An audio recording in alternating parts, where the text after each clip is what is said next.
Hi everyone, Anne O'Connell with OC Publishing here, and it is Author Journey Day, one of my absolute favorite days of the month.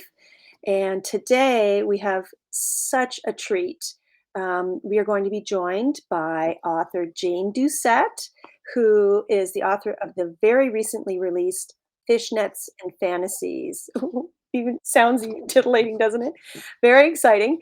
And also previously, she also wrote and self-published The Pregnant Pause. We're going to talk a little bit more about that in a little while. Jane is a seasoned journalist whose articles have appeared in myriad national magazines and newspapers, including Chatelaine, Canadian Living, the Globe and Mail, and the National Post.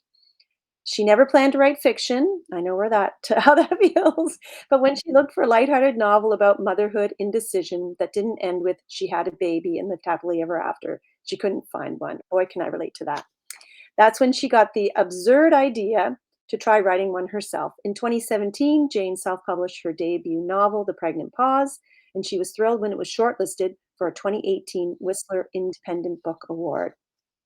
Shortly before launching The Pregnant Pause, an idea for another novel popped into Jane's head. Nope, she wasn't going to write another book because it just takes too long and is too hard. But it was an itch she couldn't stop scratching. So I'm going to let Jane tell you more about that itch, and I'm going to bring her in to join us now, and we'll talk more about her publishing journey. Here she comes. Hi, Jane. Hi. Thank you so much for joining me. I thought, you know what? There's more that we can chat about as we unfold this amazing story. And I want to say hi to shout out to Sue Slade, Dartmouth Book Exchange. And anybody who's watching, please feel free to ask Jane questions. Fill them in the comment section below us. But we're just going to jump in here. Jane, welcome to the author journey. Thank you for having me. Oh, it's my pleasure. You've had quite a busy couple of months. Leading up to and since your book launch in June. And so I'm really glad that you were able to carve out some time to come on and talk about Fishnets and Fantasies, which we'll start with, right? My first question, where did the idea ever come from?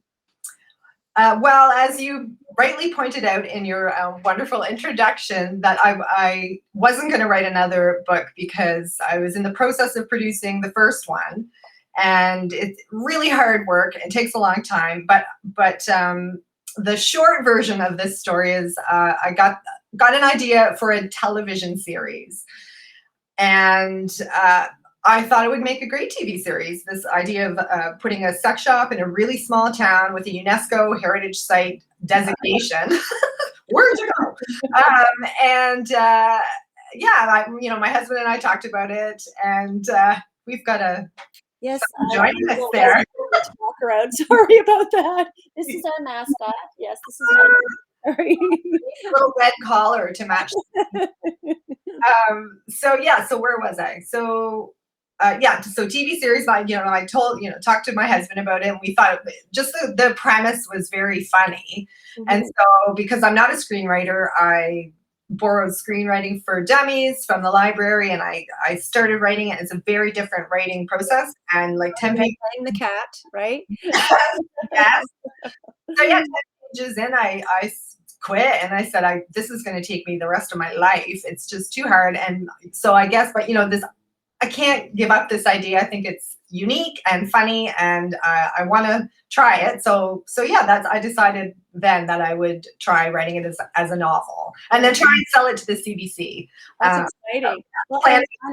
How funny, as a career writer, like your career has been in writing, as mine was, but that shift, screenwriting is probably the most difficult style of writing of anything I've attempted. Hi, Pat. Hi, Pat. She's so proud of you, Jane. She read it, and it's awesome. It really is awesome. So you decided that the screenplay wasn't going to come together. Yeah. So you sat down, as much as you told yourself you weren't going to write another book, you sat down and wrote it, and it just kind of flowed. It mostly flowed. I know I've said before that kind of each chapter played out in my head as a TV episode. Mhm.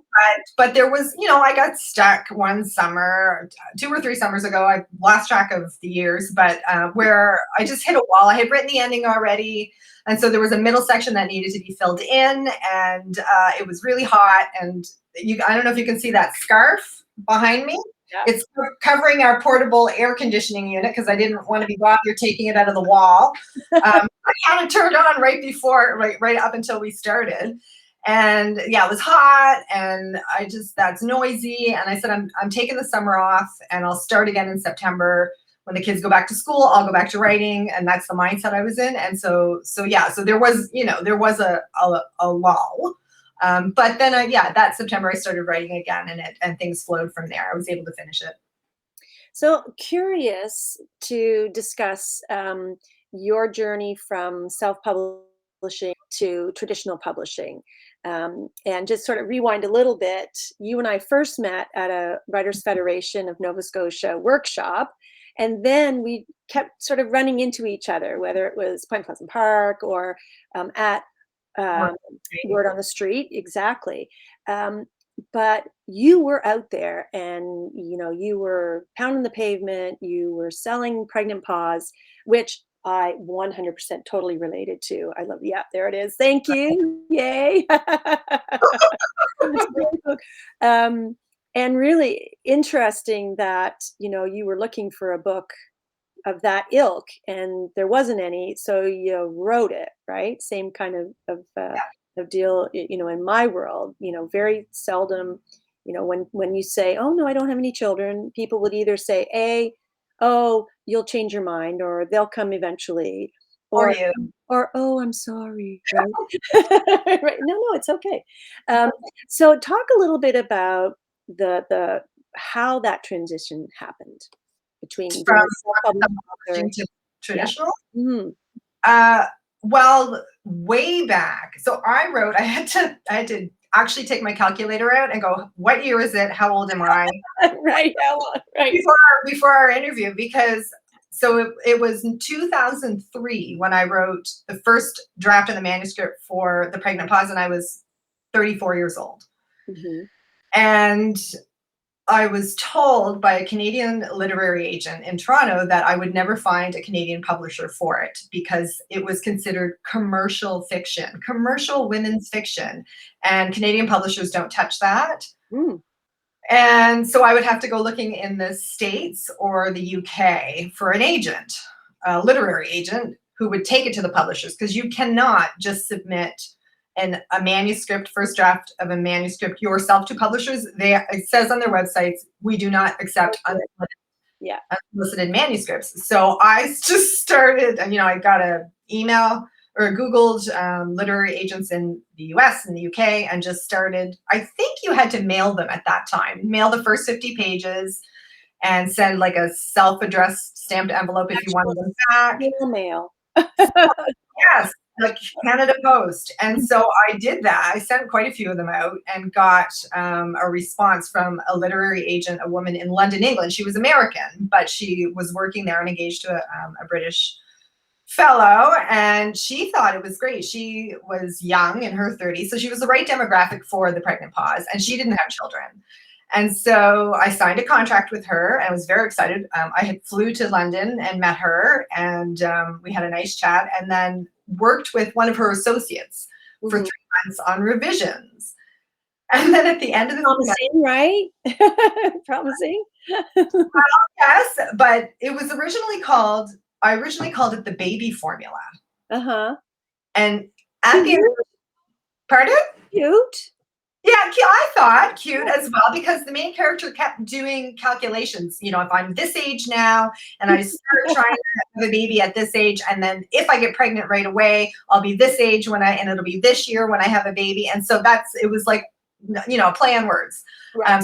She was trying to come up with the right formula to have a baby, when to Right. have a baby, and then, baby formula. So anyway, at the end of these 3 months, the agent said, I think in order for this manuscript to work and fit the title, the main character has to have a baby. And that's probably a bit of a spoiler alert, but I think anyone who's heard about this now Yeah. has an idea of how it ends. Right. I did write it to empower women without children, although it's full of babies and children and Of families. course. Yeah.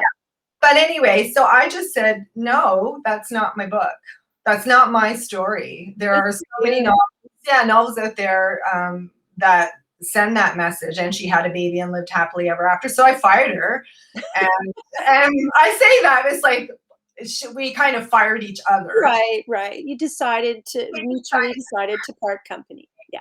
Yes. And I stuck it in a drawer and forgot. Well, I didn't forget about it. I never forgot about it, but it discouraged me so much that I just said, maybe someday. And then 14 years later, I was editing the thesis of my friend Ed. And I said, Ed, I think it was like about Gothic Cape Breton, where he's from. And I said, I think there's a novel in this thesis. And he said, oh, I can't write a novel. I don't know how to write. I'm an academic writer, getting my PhD. And I said, well, I wrote one, and I could send you kind of, a table of contents. And he's like, you wrote a novel? I'm like, yeah, old news. Didn't go anywhere with it. And so I sent it to him, and he and his wife don't have children. They're my age. And he said, why aren't you doing something with this? And I went, oh, that's a good question. When I first wrote it, self-publishing wasn't a thing. Right, right. And now it was. And I thought, you know what? I don't want to die and have someone clear out my house and find this in a drawer and go, oh, well, this is interesting. So I thought, you know what? I'm a journalist. I know a semi-retired book editor. I know a young person who can proofread and design my website and my bookmarks. I can find a publicist. And so I put a team. I hired a team. I did not pay them a lot of money, but I did pay them. Yeah. And I put a team together, and we pumped it out in 6 months. Like, I did revisions. I got 20,000 words out of it. And honestly, that 14-year break was yes, fresh eyes, and I had matured as a writer as well. And they always say to walk away after you finish that draft and come back like a few months or so later. But I just want to shout out Janice. Hi, Janice Landry. Hi, Janice. Janice says, proud of you, Jane.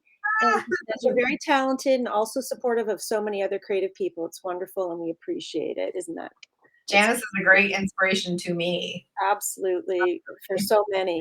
And I want to hone in a little bit on, you said you created your team. And I think that's really important for people when they have to try and understand the difference between the self-publishing, the traditional publishing, and the hybrid publishing model. And I went through a similar process with my first novel. I wrote it, it was there. I queried agents, there was some interest. But then the whole, idea, well, maybe let's self-publish. And like you said, you had a background, you knew the process, the whole edit, even when it's smaller pieces. So you had your team, you got the book out, you're out there pounding the pavement, you're doing book signings. And so then you had the idea for the second book and said, no, I'm not going to do this. But so how did the Nimbus connection evolve? Well, Nimbus. Okay, so the pregnant pause is a niche readership. I have had to hand sell it. Like, I love going to Word on the Street, and I've sold it 2 Decembers at the Halifax Forum Farmers Market, which is in my neighborhood. Mm-hmm. And I arranged, because as a self-published author, I arranged all the bookstore signings. I developed relationships with bookstore managers in a Halifax regional municipality. I took them myself. Oh, my phone is ringing. I thought I unplugged it. Oh, it's the cordless. Go away. Sorry. I had to do all that on top of, I had a full-time job in communications at Dalhousie University at the time. So it was a lot of work. But so I thought to myself, with the second one, I think this idea will sell itself because it has sex in it. It was awesome. It was so funny. And I think I remember telling when you were just starting the promotions and talking about them in a year from now, I heard on the radio an ad for an adult sex shop, right? And I think I messaged you, "Oh my God, there's an adult sex shop in," I think it might have been Bridgewater or something. Yeah, I think that was Sister Sarah's, and I think it's closed. I think. Oh, Yeah, oh. I looked into that. Yeah, I see if anyone sees me like grinning and looking sideways, it's because I can see the comments to Sue Slade, who's an Dartmouth Book Exchange, said some bookstore managers contacted you, and in fact, you were the only one who did actually, and that was very early on too. Was send me a message. I think it might have been through Twitter. I can't remember. And Uh, Dark Book Exchange are big champions of Fantastic. the Yep. bookstores. And Yes. so Thank you. And Amy. and I was like, yeah, I was unknown, and Sue arranged a fantastic event for me, and made, as she does for every author, themed cupcakes with what I The mini books. I still have mini books from Deep Deceit and Mental Pause. have. Oh, yes. Still have two of them, Sue, and these were stuck in every cupcake, little, popsicle stick. That's So, yeah. So I knew. So yeah. First of all, so if I wanted a traditional publisher, because the the reason I was able to self-publish was I had gotten a really big income tax refund. I had overpaid the previous year, so I got a really big tax refund, and I thought, what am I going to do with this? Do I want to put this on my mortgage? No. Um, do something fun with it. And so I took almost all of it to, it costs somewhere between $5,000 and $6,000 to do it properly, like for the printing of the books, hiring my team, Yeah. renting a room at Halifax Central Library for the launch party. Yeah. So Location for any book event. yeah. Such wonderful options for rooms. So Fantastic. So yeah, so I thought weddings. Very exciting. So I knew I needed a regional setting to attract a regional publisher, and which is partly like the idea came to me before I decided to write the book. So, but once I had the idea, I went, Nimbus is my number one choice because I've heard nothing but great things about how they treat their authors, and from authors I respect. So that's where I submitted it, and then I thought, if they turn it down, then I'll see what happens after that, where to go after that. But they didn't, and it has been an incredible experience. Whitney Moran, my editor. I'm an editor, professional editor, and have been for almost 30 years. So I was a little nervous, to be honest, because I'm very demanding.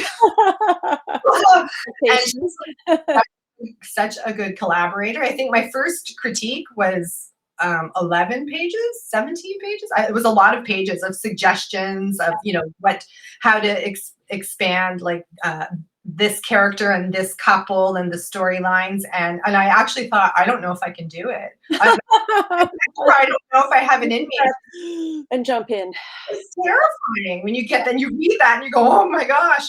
I thought it was finished. It wasn't finished, but holy cow. But I thought, what if I don't have any more ideas? And she said, I'm confident that you do. And, just her having confidence in me. And yeah, so I did it. And yeah, so that's how I ended up with Nimbus. Well, the industry is really thriving in our region, and there's lots of growth. And Pottersfield Press, Janice, one of Janice's publishers. And I have to say, I loved Leslie Crew's quote on the back of the book. I have to shift a little bit. It says, "Want a sassy good time and great giggle? Make a date with fishnets and fantasies." I more than giggled while I read it. Like, I laughed out loud. I cried. Oh my gosh, it was so funny.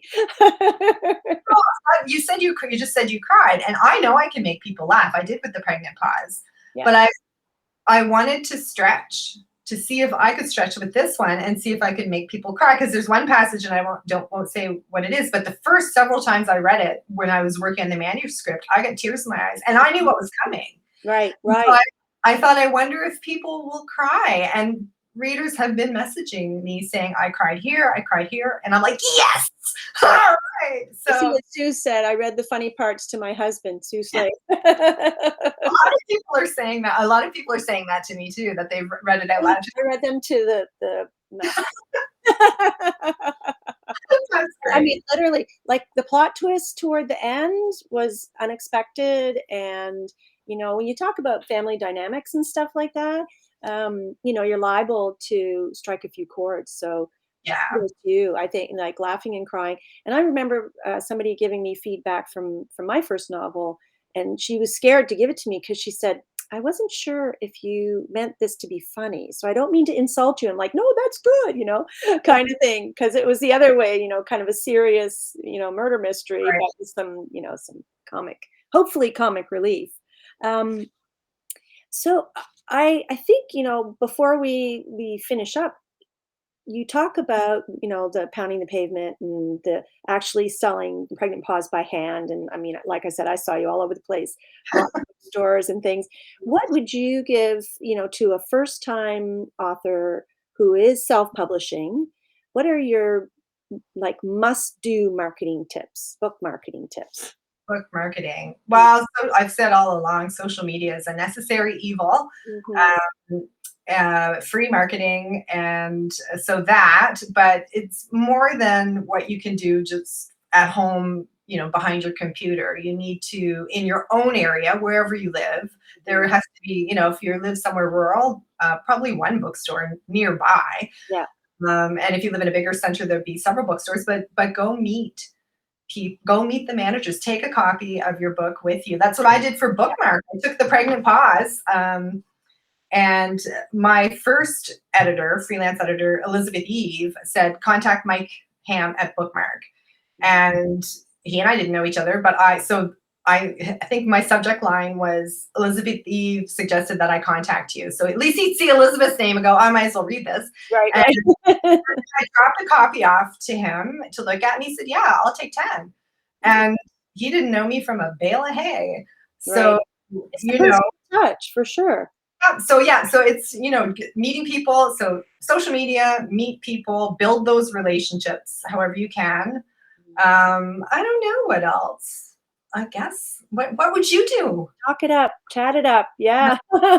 And, I mean, if you're writing more than 1 book, to start to establish, an email list and have a way to capture it is really important. Yeah, I don't have that. Website is Yep, important. yep. Website is important. And if you can't afford a website or you can't do it yourself, I have hired someone to do it because I'm no good at that. Mm, Then, Facebook presence, well, like I said, the social media. And also with social media, everything I've read is, don't spread yourself too thin across all of them. Pick two. 3, yeah, My favorites are Instagram and Facebook. yeah. And so leverage those and try and mix up your content a little, Mhm. um, if you can. And yeah, don't worry about the rest of it. And it depends on where your demographic is too, because Exactly. you. Sue says plan readings at various locations. Really great because, like you said, the in-person, the face-to-face. So Sue Slade from Dartmouth Book Exchange. And I think, if I'm not mistaken, I just did read that they were going to start doing in-person events again. Yay! So, it has been really difficult in this Yeah, last year yeah, for, authors to get out and about. But these virtual things have, sort of filled the gap in the meantime. Sometimes it's hard to keep up with the changes in social media. I sent Amy to see Jane in Halifax. I was doing a signing at Dilly Dally, which is a coffee shop in my neighborhood, and I got, I'm a chatter, so I had gotten to know the owner who works there, Mhm. behind the counter much of the time, and Laura. And Laura said, "Do you want to do a signing here?" I said, "Sure." And not very many people came, but a few people did, and Amy McIsaac, who owns Dartmouth Book Exchange, was one, and she came, and she and her husband, and we had a great chat, and that was our introduction to each other. Yeah. So, And that's um, another thing, like doing book signings at locations that aren't just bookstores, although those are absolute like musts. yeah, But I did book launch and book signings at Humanity, uh, Mm, both locations, and they're very accommodating to authors. And it's a again, any local small business that you can support is always a good idea. So I have one more question. Um, that I want to know who your favorite character is, other than Wendy. oh, I have so many. Um, And that's the other thing is this is such a character-driven piece, mhm. and every single I love the character development. Unlike you, I couldn't pick a favorite if I had to, although Megan was kind of, you know, Really? I liked her. Yeah, she Oh, was look, someone else told me they like cute Megan enough, too. right? To So here's my favorite, Betty Zink, because the louder and the more quirky a character is, the more I love them. Yeah, And she had no filter. She's got a yeah, big mouth, big heart, big mouth. yeah, She swore a lot. She smoked. yeah. She was larger than life, and basically is the opposite of who I am, really.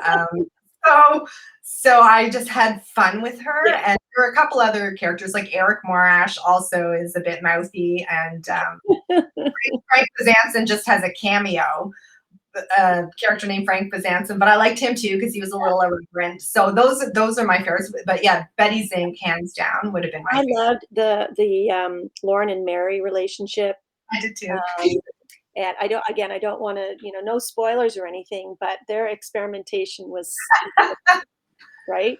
And it's what I love about this book is, I think it's a real boomer book, right? And there's a lot of us out there um, that it really does speak to, we're not dead yet, right? So Exactly. this is actually, it's a nice sort of opening to say it's okay. Let's just get out there, have fun, experiment. Still doing it. And I'm going to be 53 in September, so I don't think I fall into the boomer category. No, because But I'm 57 and I'm the last year. right, and so, but it's like that age and stage is coming for me, Yes. and I love novels with older characters. Yeah. So those are the ones I like to Me read. too. Me too. So I'm just going to remind everybody there's how you get to Jane, janedoucet.com. And where else, if anyone wants to find a copy of Fishnets and Fantasies or Pregnant Pause, they can either, I'm pretty sure that I saw them very, very clearly showing on your website. But where else locally? Yeah, I don't think I have any information on my website is just static. I'm not updating it. Like I just didn't want to have to be bothered to always be updating it. So Facebook, I always have information on Facebook. But yeah, locally, all of the chapters, Indigo Cole's family of books, several independent bookstores like Bookmark on Spring Garden Road, Dartmouth Book Exchange in Cole Harbour. Yay. Where else is it?